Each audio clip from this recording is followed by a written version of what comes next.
Hello and welcome back to the Doctor's Garage. So in this video today, I'm going to be telling you about why I've sold my Land Rover Discovery 5 and more importantly, what I've sold it for. I've got a new vehicle sat here on my driveway right now, which I'm going to be taking you around on this video. And I'm going to be telling you why I sold my Land Rover Discovery, if it's not clear from the videos you've probably seen previously with my channel, but also why I chose this particular vehicle to replace it. And some of you will be surprised because firstly, it's not a Land Rover. It's not even an SUV. And so this vehicle for me was something I still needed it to do the same jobs that my Discovery did. I need a vehicle that can tow well. I need a vehicle that's a family car, that's comfortable, and more importantly, that's reliable. And that's why I went for this particular vehicle for this year. And I think it's an interesting one as well because it's a vehicle I've always looked at, always kind of seen on the road, and I always thought there's so much you can do with them to make them into the perfect utilitarian vehicle that I needed for my life.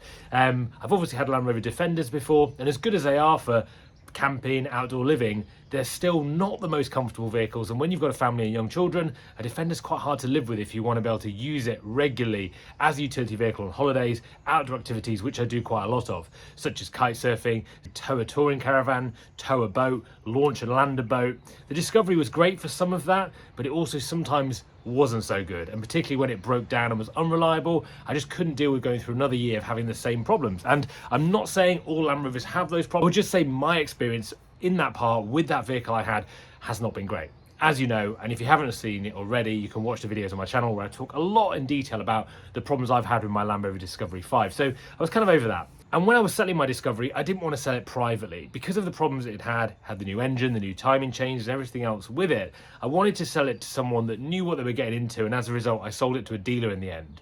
And I did a Part X on it, which I felt was the fairest thing to do. Full history disclosure. I got all the information from Land Rover actually of what it had done, so exactly the engine components that had been changed when it had its engine swap and everything else with it. So I feel much better selling it with that sort of knowledge that at least the person knows what they're getting into, and it's priced appropriately based on those reasons. When I bought this car to replace my Land Rover Discovery, it wasn't brand new, it had previous owners. And as a result, I wanted to make sure that everything was as advertised by the dealer.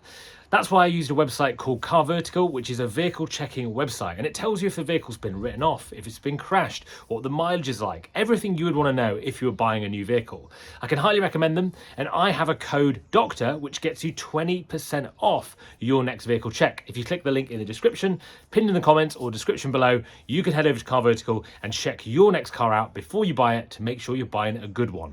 My Land Rover Discovery 5 was the HC luxury variant, which was £73,000 new at the end of 2018, and I got for it, well I was offered for it 16,000 at trade, to trade it in for something, and that was actually with Marshalls, so like the big dealerships that were going to take it off me. Land Rover Marshalls offered me 19, other dealerships were offering me about 16, which is pretty low, probably lower than I expected. And actually when I was trading it in, it's obviously in perfect condition. It's just been with Land Rover, had loads of things done to it, and actually it feels like really good value for money of a car of that size and that capability and the comfort and everything that comes with it for £16,000.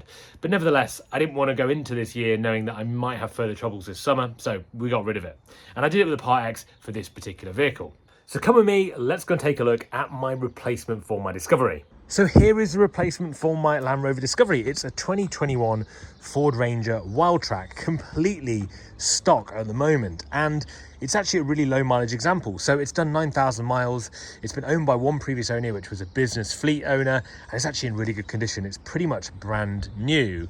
And the reason I went for this was a few things. Firstly, reliability. So it's still got the Ford manufacturer's warranty on it a little bit. It's also just known having a really reliable engine. It's going to go on for loads more miles than 9,000 miles. For what I need it for, this vehicle does it all. I fell in love with pickups a little bit last year when I had that Toyota Hilux whilst my Discovery was in the repair shop. And it was such a good vehicle during the summer that with this, for this summer, I've got a lot of plans to kind of make this even more usable and better for what I need it for. So first things first, as always with me, we're going to start with a bit of a cosmetic upgrade. So I've got a really cool bit of kit that I'm going to be showing you very shortly, which I've bought from a company called Predator 4x4, which is essentially a full Raptor conversion kit. So we've got the Raptor bumper, the grille, the body arches, everything. And I'm going to convert this into a car that has a lot more road presence than it currently does. I've also got plans from a rear point of view to put a rack in the load bay, a rack on the roof, kind of be able to use it for all the things that I need it for. So this vehicle has a tow bar fitted. I got that fitted when I picked it up, so it can tow, it can launch and land boats, and it's going to be a brilliant vehicle to be able to live with for the summer and something I can really depend on and rely on. Obviously, it's got the basic wheels, basic tyres, and when I put the Raptor body kit on, that's probably going to be the first thing that's going to need to be changed, spaced, and kind of just made them look a little bit better than these road-going tyres that are on it at the moment. So lots of plans, but let me show you the body kit from Predator. One of the stats I see on YouTube is that over 90% of people that watch my videos do not subscribe. So if you haven't already, it's completely free.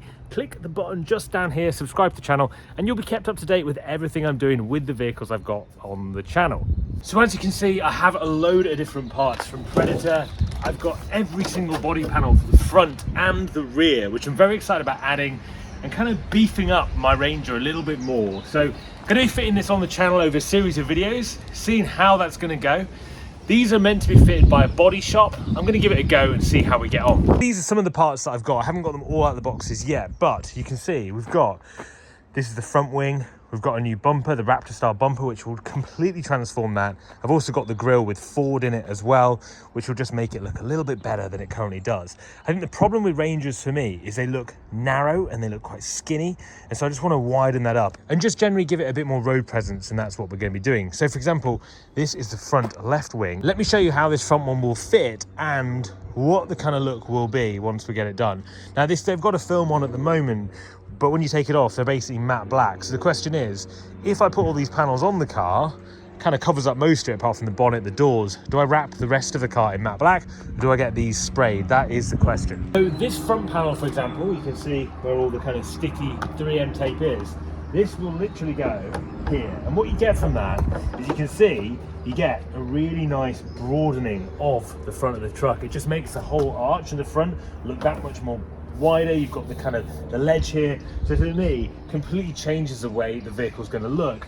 And got to understand how this is all going to go together, but I'm very excited about seeing the change that it will make once I get it sorted. So very excited about getting all this stuff fitted from Predator. There's a load more boxes, which I'll show you when I actually start fitting the gear onto my truck. If you haven't heard of them before and you've got even a Defender or Ranger or any kind of off-road vehicle, Predator 4x4 are a great business with loads of stuff available. Go check them out in the description below. I'll post a link to where I got this gear from, particularly the Raptor conversion kit for my Ranger. So this is the replacement for my Land Rover Discovery, and I'm really excited to have it on the channel. It's going to be something a little bit different. Going to do a bit more of an overland build with it, obviously starting with the body kit and everything else, but also then adding a lot of stuff that's going to make it the perfect vehicle for me to camp with, to live outdoors with, to be able to carry a lot of the gear that I need it to do, to be able to tow, launch land boats, everything I want from a vehicle. This is hopefully going to be it. So really excited to put that together and basically build it into my perfect spec. And although it's quite different to Discovery, I've actually really enjoyed having it, really enjoyed owning it, and more importantly, really enjoyed it that it starts every time I turn the key. Thanks for watching the video, subscribe to the channel, and I'll see you guys in the next one.